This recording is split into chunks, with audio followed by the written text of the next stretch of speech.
ఉత్తగనన్నా 32 medical కాలేజీలు కడితిమి, మంచిగా 32 YouTube ఛానళ్ళు పెట్టుకుంటే అయిపోవు. మా మీద ఎచ్చి పచ్చి రాసి సోషల్ మీడియాలో బద్నాం చేసిండ్రు, లేకుంటే రిజల్ట్ అలాగుండు అని అనుకొచ్చిండు రామన్న.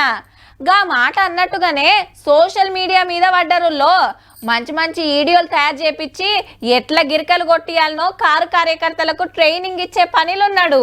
కరీంనగర్ లో కారు సోషల్ మీడియా సైనికులతోటి మీటింగ్ పెట్టిండు కేటీఆర్ సారు. పార్టీకి పతారం పెంచడానికి ఫేస్బుక్ లో ఎట్లా వాడాలి, ట్విట్టర్ లో ఏం చేయాలి, ఇన్స్టాల్ ఏం పెట్టాలి, యూట్యూబ్ లో ఎట్లా మాట్లాడాలో క్లాసులు చెప్పిండు వీడియోలు చూపించుకుంటా. ఏ గుంపు మేస్త్రి వచ్చి బొంద పెడతానన్నా కూడా వాళ్ళను బొంద పెట్టే విధంగా ఒక సైన్యాన్ని తయారు చేసుకుందాం. 6 గ్యారంటీలు 420 హామీలను దినాం చేయాలని చెప్పి మీటింగ్లలో ఏ లీడర్ ఏం చెప్పింది వీడియోలు తయారు చేపించిండు అందరికి వంచమని. రేపటి సంధి వీళ్ళంతా అదే పనులు ఉంటారు. ఇక కేసీఆర్ గారిని తిరిగి తొందరలోనే ముఖ్యమంత్రి చేసుకుందామనే మాట కూడా అగనట. డబ్బున్నే కేసీఆర్ సార్ మళ్ళా ముఖ్యమంత్రి అవుతాడట. సీఎం సీట్లో కూకోవాలంటే బీఆర్ఎస్ కు 60 మంది ఎమ్మెల్యేలు కావాలి, కానీ ఉన్నది 39 మందే. ఒకళ్ళ ఎంఐఎం 7 కలుపుకున్నా 46 మందే అవుతారు.